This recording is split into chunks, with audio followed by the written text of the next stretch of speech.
गीताजी अध्याय नंबर 11 के श्लोक 47-48 में स्पष्ट किया है कि हे अर्जुन, मैंने तेरे ऊपर अनुग्रह पूर्वक कृपा करके ये अपना वास्तविक विश्व रूप विराट रूप दिखाया है। इसको तेरे से पहले कभी किसी ने नहीं देखा और न ही आगे कोई किसी तप से जब से वेदों में वर्णित विधि से कोई मेरे वास्तविक रूप को, इस काल रूप को, क्यों मैं ऐसा हूं, मेरे को नहीं देख सकता। अर्थात मेरी प्राप्ति किसी भी वेद गीता आदि में वर्णित विधि से कोई प्राप्त नहीं कर सकता, क्योंकि है नंबर 11 और ये 47, 46, 47, 48 आपको स्पष्ट दिखा रहे हैं। हे अर्जुन, अनुग्रह पूर्वक मैंने अपनी योग शक्ति के प्रभाव से यह मेरा परम तेजो में सबका आदि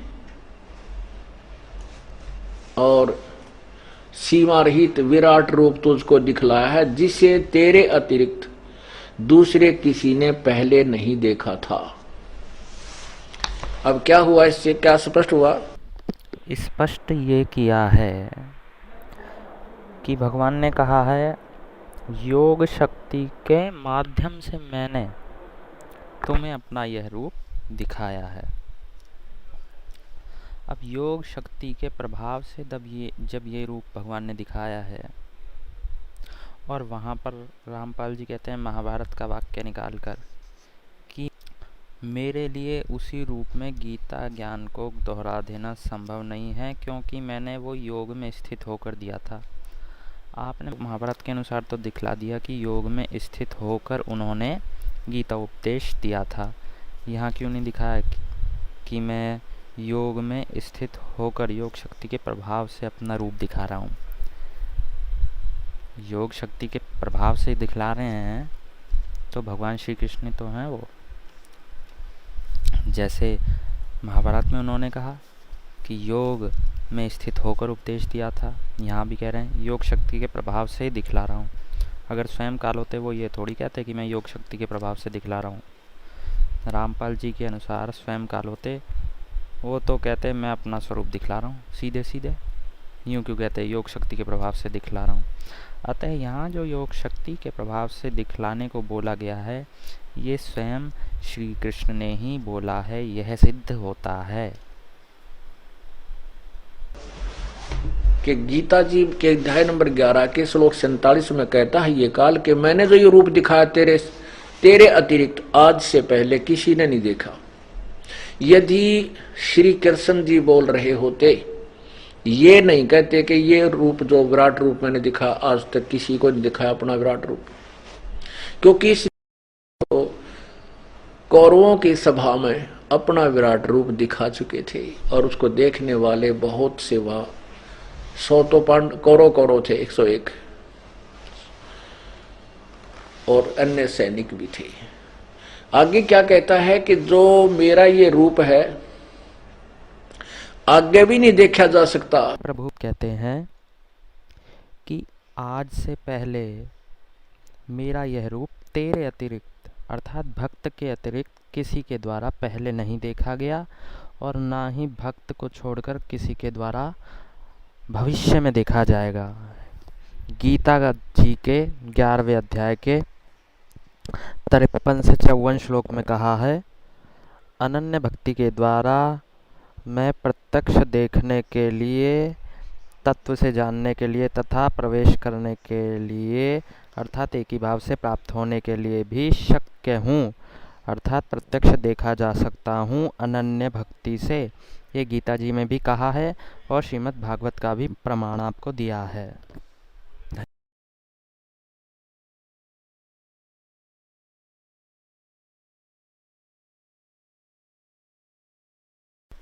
यहाँ ध्यान में रखने योग्य बात यह है कि गीता जी का ज्ञान मात्र अर्जुन के लिए नहीं कहा जा रहा, वह अर्जुन को निमित्त बनाकर सभी भक्तों साधकों के लिए कहा जा रहा है। अतः भगवान कहते हैं, हे अर्जुन अर्थात हे भक्त, मनुष्य लोक में इस प्रकार विश्व रूप वाला मैं ना वेद और यज्ञों के अध्ययन से, न दान से, न क्रियाओं से और न उग्र तपों से ही तेरे अर्थात भक्त के अतिरिक्त दूसरे के द्वारा देखा जा सकता हूँ। अर्थात भगवान जो हैं भक्त के द्वारा ही, अपने भक्त की भक्ति से ही अपने दर्शन दे सकते हैं।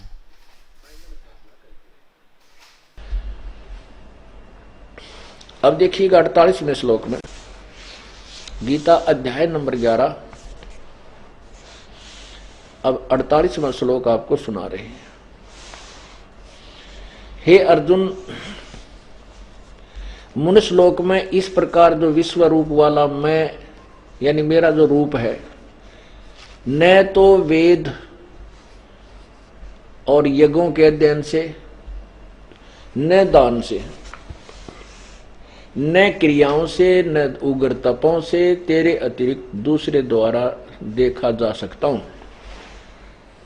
अब क्या बताया है कि आज जो मैंने तेरे पर कृपा की है, ये अपना रूप दिखा दिया, काल रूप, जो मैं ऐसा हूं। और इस मेरे रूप को अर्थात मेरी प्राप्ति ना वेदों में वर्णित विधि से, ना किसी अन्य यज्ञ से, ना क्रिया से, ना तप से, ना जप से कोई नहीं कर सकता। तेरे अतिरिक्त ना तो इसको पहले किसी ने देखा और आगे भी कोई मेरा ये रूप नहीं देख सकता। यहाँ वही बात ध्यान में रखनी है कि अर्जुन के स्थान पर भक्त लगा दो, क्योंकि भगवान भक्त से चर्चा कर रहे हैं। अर्थात भक्त के अतिरिक्त न पहले कभी देखा गया हूँ और न भविष्य में कभी देखा जाऊंगा।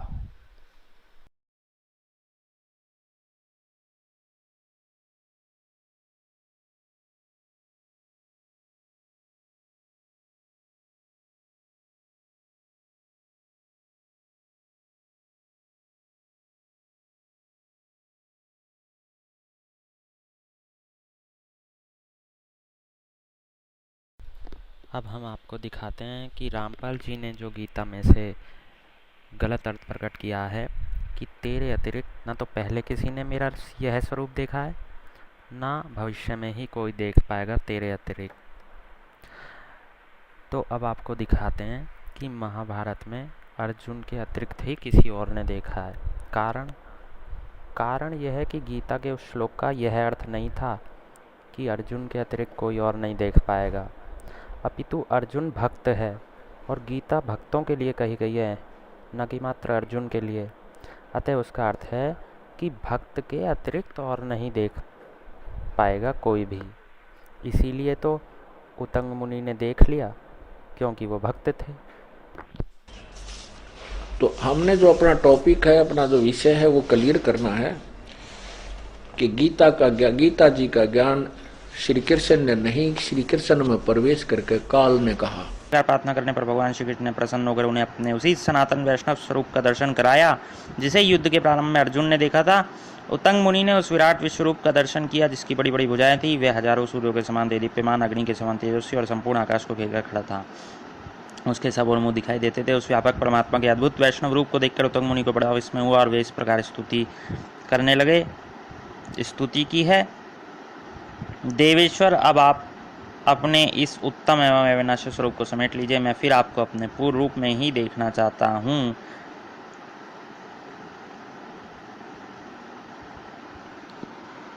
तो रामपाल जी ने जो कहा था उनकी वाणी असत्य यहाँ मैंने सिद्ध नहीं करी है, अपितु उनकी वाणी तो पहले से असत्य ही थी, किंतु वो आप लोगों को भ्रमित कर रहे थे, कबीर जी को परमात्मा सिद्ध करना चाहते थे। यहाँ मैंने आपको सिद्ध कर दिया है कि कबीर जी परमात्मा थे नहीं, पहले सिद्ध किया। उसके पश्चात ये सिद्ध किया कि भगवान श्री कृष्ण ने कहाँ कहा है, पश्चात में भी, गीता जी के पश्चात में भी, और उस ज्ञान न देने का कारण भी उन्होंने स्पष्ट कर दिया है, वो योग में युक्त नहीं थे। दूसरी बात यह भी है कि अनधिकारी अर्जुन को जानकर उन्होंने कुछ दूसरा ही उपदेश दिया है। पश्चात में उन्होंने क्योंकि अपना स्वरूप का भी वर्णन कराया है, यह भी कहा है मैं ईश्वर हूँ, सब कुछ मुझसे ही है। कुछ समय पहले रामपाल जी महाराज के विषय में 3 वीडियो डाले थे। उन 3 वीडियो में से हमने एक वीडियो में कहा था कि रामपाल जी ने कहा है कि भगवान श्री कृष्ण ने कभी भी आगे ऐसा नहीं कहा कि मैं परमात्मा हूँ, या कभी भी उस रूप के दर्शन आगे नहीं कराए। अतः भगवान श्री कृष्ण परमात्मा नहीं थे, अपितु उनमें प्रवेश होकर परमात्मा ने गीता का उपदेश दिया था। आइए आपको दर्शन कराते हैं कि महाभारत के युद्ध के पश्चात, गीता जी का ज्ञान देने के पश्चात भगवान श्री कृष्ण ने कहाँ पर अपने उसी स्वरूप का दर्शन भक्त को कराया जिस स्वरूप का दर्शन अर्जुन को कराया था, और गीता जी के विषय में उन्होंने क्या कहा है जब अर्जुन ने पूछा है कि आप उसी ज्ञान का उपदेश दीजिए जो आपने महाभारत के युद्ध में मुझे दिया था। आइए आपको दर्शन कराते हैं। संक्षिप्त महाभारत, गीता प्रेस, गोरखपुर। आश्वमेधिक पर्व। आश्वमेधिक पर्व में आप देख सकते हैं अर्जुन का श्री कृष्ण से पुनः गीता का विषय पूछना, 1531 पेज नंबर पर, 929 विषय सूची नंबर। अर्जुन का श्री कृष्ण से गीता का विषय पूछना और श्री कृष्ण का अर्जुन से सिद्ध, महर्षि और काश्यप का संवाद। जन्मेजय ने पूछा, ब्राह्मण, शत्रुओं का नाश हो जाने के पश्चात जब महात्मा श्री कृष्ण और अर्जुन सभा में बैठकर वार्तालाप कर रहे थे, उस समय उनमें क्या क्या बातचीत हुई? वैशंपायन जी ने कहा, राजन, श्री कृष्ण के सहित अर्जुन ने जब अपने राज्य पर पूरा अधिकार प्राप्त कर लिया तो वे दिव्य सभा भवन में आनंद के साथ रहने लगे। एक दिन स्वजनों से घिरे हुए वे दोनों मित्र स्वेच्छा से घूमते घूमते सभा मंडप के ऐसे भागों में पहुंचे जो स्वर्ग के समान सुंदर था। पांडुनंदन अर्जुन श्री कृष्ण के साथ रहकर बहुत प्रसन्न थे। उन्होंने एक बार उस रमणीय सभा की ओर दृष्टि डालकर भगवान से यह वचन कहा, देवकीनंदन, जब युद्ध का अवसर उपस्थित था उस समय मुझे आपके माहात्म्य का ज्ञान और ईश्वरीय स्वरूप का दर्शन हुआ था, किंतु केशव, आपके स्नेह वश पहले मुझे जो ज्ञान का उपदेश किया था आपने, वह सब इस समय बुद्धि के दोष से भूल गया है। उन विषयों को सुनने के लिए बारंबार मेरे मन में उत्कंठा होती है। इधर आप शीघ्र ही द्वारका जाने वाले अतः पुनः वह सब विषय मुझे सुना दीजिए। वैशंपायन जी कहते हैं, अर्जुन के ऐसा कहने पर वक्ताओं में श्रेष्ठ महातेजस्वी भगवान श्री कृष्ण ने उन्हें गले से लगाकर इस प्रकार उत्तर दिया। श्री कृष्ण बोले, अर्जुन, उस समय मैंने तुम्हें अत्यंत गोपनीय विषय का श्रवण कराया था। अपने स्वरूपभूत धर्म सनातन पुरुषोत्तम तत्व का परिचय दिया था और शुक्ल कृष्ण गति का निरूपण करते हुए नित्य लोकों का भी वर्णन किया था। देखिए, यहाँ पर भगवान श्री कृष्ण स्वयं कह रहे हैं कि मैंने उस समय तुम्हें अत्यंत गोपनीय विषय का श्रवण कराया था, अपने स्वरूपभूत धर्म सनातन पुरुषोत्तम तत्व का परिचय दिया था और नित्य लोकों का भी वर्णन किया था। यदि भगवान भूल गए होते तो उन्हें यह कैसे स्मरण होता कि मैंने ये विषय तुमसे कहे थे। कदाचित भगवान ने ऐसे ही मूर्खों के लिए कहा है कि भविष्य में संभवतः वो समझें कि मैंने न देकर किसी और ने ये उपदेश दिया है। इसीलिए अर्जुन को बता रहे हैं कि वो जो मैंने तुम्हें विषय का श्रवण कराया था वो अब मैं भूल नहीं गया हूँ, अपितु उसी रूप में दोहराना संभव नहीं, क्योंकि मैंने वो योग में स्थित होकर दिया था। ऊपर से अनधिकारी भी कहा गया है, अप्रत्यक्ष रूप से या प्रत्यक्ष रूप से, जैसे भी अर्जुन अनधिकारी सिद्ध हुए हैं। किंतु तुमने जो अपनी नाम समझी के कारण उस उपदेश को स्मरण नहीं रखा, यह जानकर मुझे बड़ा खेद हुआ। अब देखिए, ये कहते हैं कि भगवान को पता ही नहीं है कि उन्होंने क्या उपदेश दिया था। यहाँ बता दिया ना उन्होंने कि उस समय मैंने तुम्हें अत्यंत गोपनीय विषय का श्रवण कराया था, अपने स्वरूपभूत धर्म सनातन पुरुषोत्तम तत्व का परिचय दिया था और नित्य लोकों का भी वर्णन किया था। कौन से लोक नित्य होते हैं, कौन से अनित्य होते हैं, ब्रह्मलोक इत्यादि लोकों का जो उन्होंने वर्णन किया था, वही बता रहे हैं कि मैंने उस समय ऐसा ऐसे तुमसे कहा था, किंतु तुमने जो अपनी नासमझी के कारण उस उपदेश को स्मरण नहीं रखा, यह जानकर मुझे बड़ा खेद हुआ। उन बातों का पूरा स्मरण होना संभव नहीं जान पड़ता। भगवान ने अर्जुन से मना कर दिया है कि उन बातों का उसी प्रकार स्मरण करना संभव नहीं जान पड़ता। लौकिक रीति से भगवान ने कहा है, क्योंकि यदि कोई भली प्रकार उपदेश ग्रहण नहीं करे और पुनः पुनः उसी विषय को, तो ऐसे व्यक्ति को वह उपदेश नहीं दिया जाता। इसलिए भगवान श्री कृष्ण ने अर्जुन को अलग रीति से समझा दिया कि उसी रूप में वह नहीं दोहराया जा सकता। पांडुनंदन निश्चय ही तुम बड़े श्रद्धाहीन हो, इसीलिए आगे उनको सुनाई भी है, आगे अर्जुन को डांटा भी है। पांडुनंदन निश्चय तुम बड़े श्रद्धाहीन हो, तुम्हारी बुद्धि अच्छी नहीं जान पड़ती। अब मेरे लिए उस उपदेश को ज्यों का त्यों दोहरा देना कठिन है, क्योंकि उस समय योग युक्त होकर मैंने परमात्म तत्व का वर्णन किया था।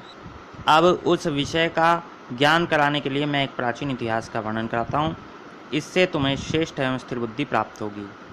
यदि भगवान को वो उपदेश स्मरण न होता तो उसी विषय का ज्ञान कराने के लिए, ये देखिए, उसी विषय का ज्ञान कराने के लिए प्राचीन इतिहास का वर्णन कैसे करते, यदि गीता जी का उपदेश उन्हें स्मरण ही न होता तो।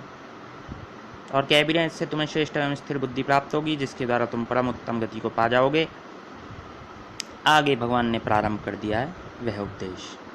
अब आपको दिखाते हैं कि भगवान ने कहाँ पर दर्शन दिए हैं अपने। रामपाल जी ने जो कहा था कि उसके पश्चात भगवान ने अपने दर्शन किसी को नहीं दिए, कभी नहीं कहा मैं परमात्मा हूँ। आपको दिखाते हैं कहाँ कहा है, कहाँ दर्शन दिए हैं। आश्वमेधिक पर्व में ही देखिए, उतंग मुनि का भगवान श्री कृष्ण से कौरव पांडवों की कुशल पूछना। उसी के पश्चात है अर्जुन ने जब गीता का प्रश्न किया है, उसके पश्चात भगवान ने उपदेश दिया है।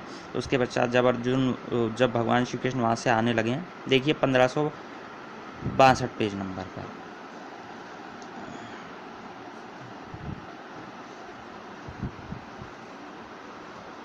देखिए, उससे पहले दिखाते हैं आपको, महाभारत का युद्ध समाप्त हो ही चुका है।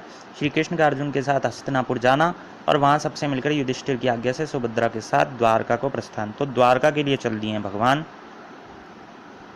मार्ग में, रास्ते में श्री कृष्ण भगवान से कौरवों के विनाश की बात सुनकर उतंग मुनि क्रोधित हो जाते हैं और श्री कृष्ण उन्हें शांत करके अपने आध्यात्मिक ज्ञान का वर्णन करते हैं।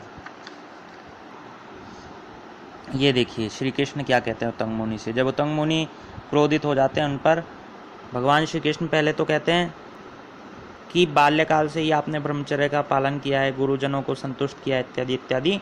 इन सब बातों को मैं भली प्रकार जानता हूँ, इसलिए अत्यंत कष्ट सहकर संचित किए हुए आपके तप का मैं नाश कराना नहीं चाहता।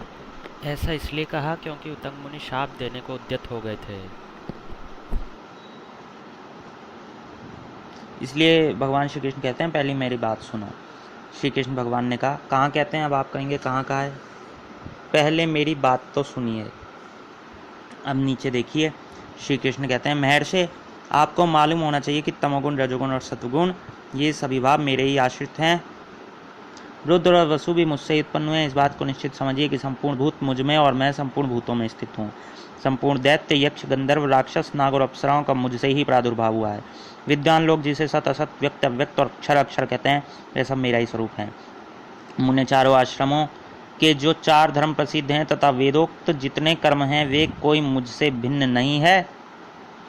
असत, सद, सत तथा उससे परे जो अव्यक्त जगत है वह भी मुझ सनातन देवादिदेव से पृथक नहीं है। ओमकार से आरंभ होने वाले चारों वेद मुझे ही समझिए। यज्ञ में यूप, सोम, चरु देवताओं को तृप्त करने वाला होम होता और हवन सामग्री भी मैं ही हूँ। अर्धव्यूप, कल्पक और संस्कार किया हुआ हविष्य ये सब मेरे ही स्वरूप हैं। बड़े बड़े यज्ञों में उद्राता उच्चस्वर से साम गान करके मेरी ही स्तुति करते हैं। प्रायश्चित्त कर्म में शांति पाठ तथा मंगल पाठ करने वाले ब्राह्मण मुझ विश्वकर्म का ही सदा स्तमन करते हैं। सब प्राणियों पर दया करना रूप जो धर्म है उसको मेरा ज्येष्ठ पुत्र समझिए, वह मेरे मन से प्रकट हुआ है। मैं धर्म की रक्षा तथा स्थापना के लिए अनेक योनियों में अवतार धारण करता हूँ और भिन्न भिन्न रूप तथा वेश बनाकर तीनों लोकों में चढ़ता रहता हूँ। मैं ही विष्णु, ब्रह्मा, इंद्र तथा सबकी उत्पत्ति और प्रलय का कारण हूँ। यहाँ पर देखने वाली बात यह है कि भगवान ने अपने को विष्णु कहा है। अब देखिए यहाँ पर यह भी सिद्ध होता जाता है कि भगवान स्वयं विष्णु थे। दूसरी बात ये यहाँ सिद्ध होती है कि विष्णु भगवान के अनेकों रूप हैं, जैसे कि सारूप्य आदि मुक्ति से विष्णु बन जाते हैं। संपूर्ण प्राणियों की सृष्टि और संहार मुझसे ही होते हैं। जब जब युग का परिवर्तन होता है तब तक मैं प्रजा के हित के लिए भिन्न भिन्न योनियों में प्रविष्ट होकर धर्म मर्यादा की स्थापना करता हूँ। जब देव योनि में अवतार लेता हूँ उस समय देवताओं की ही भांति सारे आचार विचार का पालन करता हूँ। गंधर्व योनि में अवतार लेने पर मेरा सारा आचार व्यवहार गंधर्वों के ही समान होता है। इसी प्रकार नाग योनि में नागों की भांति और यक्ष राक्षस की योनियों में उन्हीं की भांति यथावत आचरण करता हूँ। इस समय मैंने मनुष्य अवतार धारण किया, इसलिए कौरवों पर अपनी शक्ति का प्रयोग न करके पहले दीनतापूर्वक ही उनसे प्रार्थना की थी, किंतु मोहग्रस्त होने के कारण उन्होंने मेरी बात नहीं मानी। इसके पश्चात क्रोध में भरकर मैंने बड़े बड़े भय दिखाए और उन्हें बहुत डराया धमकाया, परंतु वे धर्म से युक्त एवं कालग्रस्त होने के कारण मेरी बात मानने को राजी न हुए। अतः युद्ध में प्राण देकर इस समय स्वर्ग में पहुंचे हुए हैं। विप्रबल, आपने जो कुछ पूछा उसके अनुसार मैंने सारा प्रसंग सुना दिया। अब देखिए यहाँ श्री कृष्ण का उत्तंग मुनि को विश्वरूप का दर्शन कराना और मरुदेश में जल प्राप्त होने का वरदान देना। तो आप रामपाल जी के बातों में आकर भ्रमित ना होइए और नारायण स्वरूप भगवान श्री कृष्ण को ही परमात्मा जानिए। जय श्री हरि।